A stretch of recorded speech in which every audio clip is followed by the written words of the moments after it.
Bonjour chers téléspectateurs et visiteurs de la chaîne officielle YouTube du ministère de l'Équipement et de l'Eau. Nous sommes toujours ici à Dakhla pour couvrir les travaux de la 11e édition du Congrès national de la route organisé par le ministère de l'Équipement et de l'Eau et l'AMPCR, l'association marocaine permanente des congrès de la route, un congrès organisé sous le haut patronage de Sa Majesté le Roi Mohamed VI, et nous avons l'honneur aujourd'hui d'avoir avec nous comme invité sur le plateau Monsieur Bouchaïb Safir, le président de l'association marocaine de la route. Bienvenue Monsieur Safir et merci d'avoir répondu à notre invitation. Merci à vous. Toute première question, est-ce que vous pouvez rapprocher nos téléspectateurs de l'AMR, de l'association marocaine de la route? Moi, j'ai été élu en fait au mois de mai dernier à la tête de l'association marocaine des routes, qui regroupe pratiquement toutes les entreprises routières marocaines. L'association marocaine des routes a été créée en 1981, donc ça veut dire qu'elle a environ 41 ans d'existence. Et quand j'ai été élu, mon souci principal, enfin mes ambitions, mon plan d'action était surtout axé sur l'encadrement des entreprises, rehausser le niveau de nos entreprises marocaines en termes d'encadrement, et puis les pousser vers plus d'innovation, plus de qualité. Et malheureusement, le temps, on a fait autrement. Avec la crise qu'on est en train de vivre, juste après la crise du Covid, nous sommes en train de... On va revenir à ce point, M. Safir. Est-ce que vous pouvez nous rapprocher un peu de la nature de la participation de l'AMR? Je crois que des conventions ont été signées entre le ministère et l'AMR. Est-ce que vous pouvez nous donner un peu plus de détails sur ça? D'ailleurs, pour ce 11e congrès national de la route qui se tient dans nos provinces du Sud, on en est vraiment honoré. L'AMR a participé activement au sein du comité scientifique pour la préparation de cet événement qui nous tient beaucoup à cœur. Et justement, aujourd'hui, vous l'avez vu, vous l'avez constaté, en présence de Monsieur le ministre de l'Équipement et de l'Eau, nous avons signé, l'AMR a signé une des 4 conventions qui ont été signées aujourd'hui. L'AMR a signé une convention avec les cimentiers, avec l'association professionnelle des cimentiers.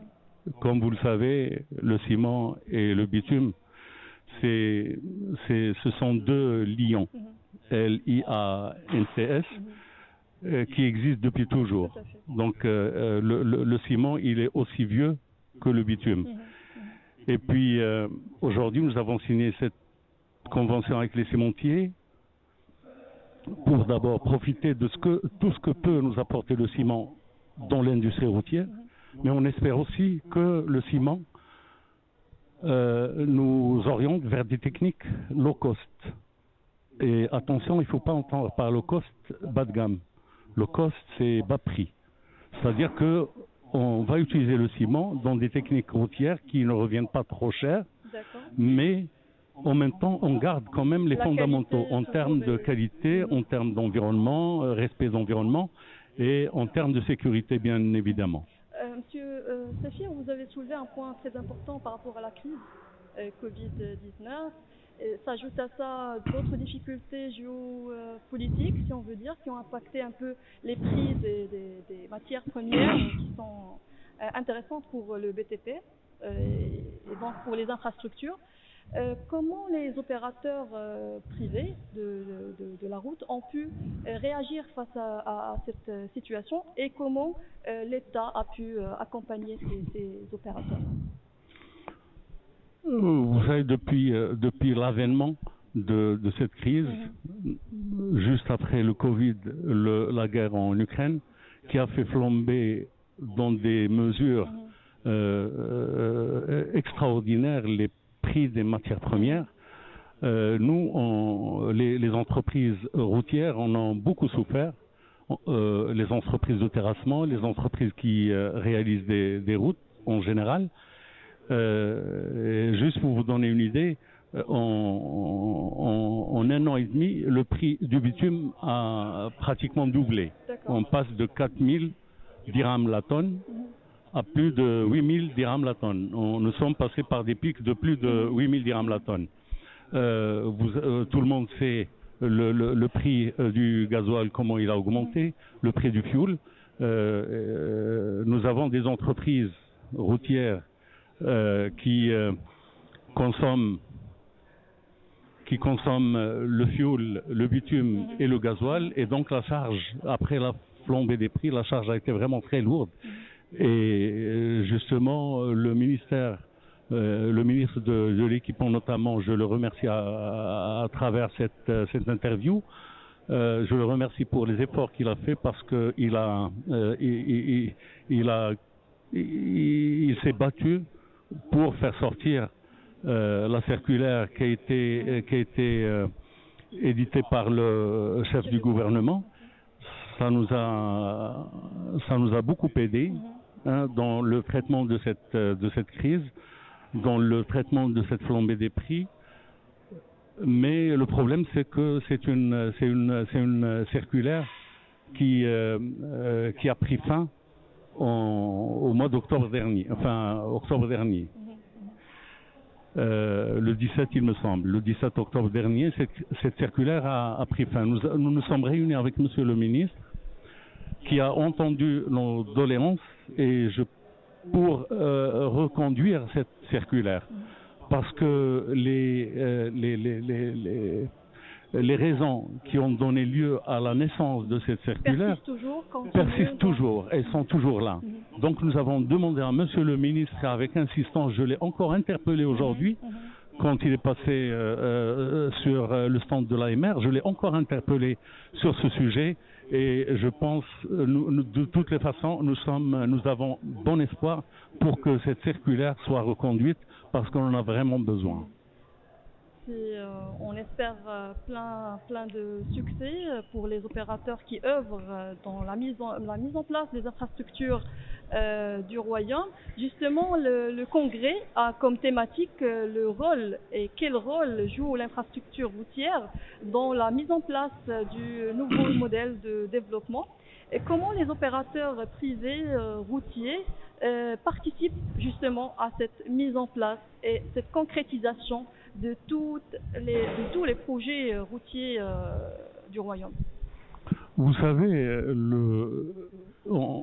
il est un adage chez nous qui dit que la route du développement passe par le développement de la route. Tout à fait. Donc, ça, c'est une devise donc la route est le deuxième vecteur de développement d'un pays, après l'énergie. Donc il y a deux vecteurs de développement d'un pays, la route et l'énergie. Pour ce qui est de la route,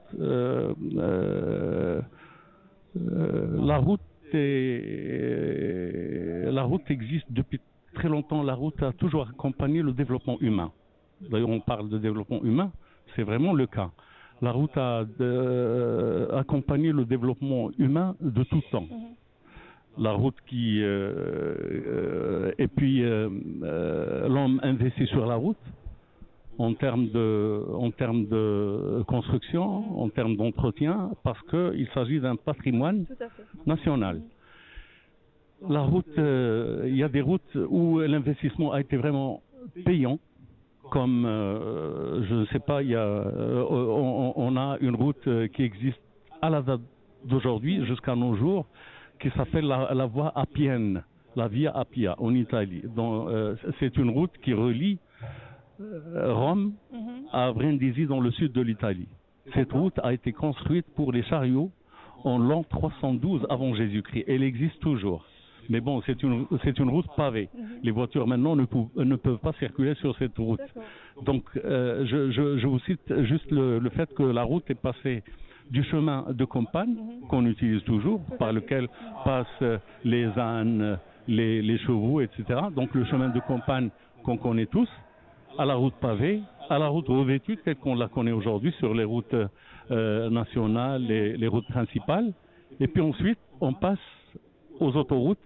En 1914, il me semble, en Italie, la première route la première autoroute a été construite en 1914 entre Milan et la région des Lacs sur 85 km. Maintenant, au Maroc, par exemple, on en est à 1800 km d'autoroute. Et là, aujourd'hui, on est en train de parler de la route 5e génération. C'est une route qui est censée être connectée, qui respecte l'environnement, qui est autoréparatrice. C'est une route intelligente. On l'appelle la route 5e génération, la route 5G. Donc, au cours de cet événement, on va essayer... On parle aussi de la voie express Tizi-Dakhla, qui est un modèle... Oui, c'est un modèle de développement extraordinaire, bien sûr, pour les provinces du Sud. C'est pour ça que je vous ai parlé de une région où un pays ne peut se développer sans le développement de la route, de son infrastructure en général, la route principalement. Et donc, cette voie express, qui est normalement censée relier... être dédoublé ou c'est une nouvelle création entre Laayoune et Dakhla. C'est une route qui va donner bien sûr, qui va pousser cette zone à un développement certain. Pas seulement la région, mais tout le continent. Oui, c'est un écosystème. C'est un écosystème, bien sûr. Après, on espère que c'est une route, voilà, qui va aller au-delà des frontières du Maroc vers les frontières sud. Donc oui, je vous ai dit donc au cours de cet événement, on espère que nos experts marocains qui vont présenter leurs travaux durant les dernières 4 années qui sont passées entre le dernier congrès, le 10e et le 11e. Donc on espère qu'ils vont présenter leurs travaux, le développement qu'a connu l'industrie routière pendant ces 4 années. Et voilà. Donc on reste optimiste, on souhaite plein succès à ce congrès, à ce 11e congrès national de la route ici à Dakhla. Je vous remercie infiniment, Monsieur Sefé Bouchaïb. Je rappelle que vous êtes le président de l'Association marocaine des routes, pour tous ces éclaircissements et d'avoir accepté l'invitation de la Web TV du ministère de l'Équipement et de l'eau. Merci à vous. Merci. Merci, chers téléspectateurs. Je vous donne un autre rendez-vous dans une autre interview. À très bientôt.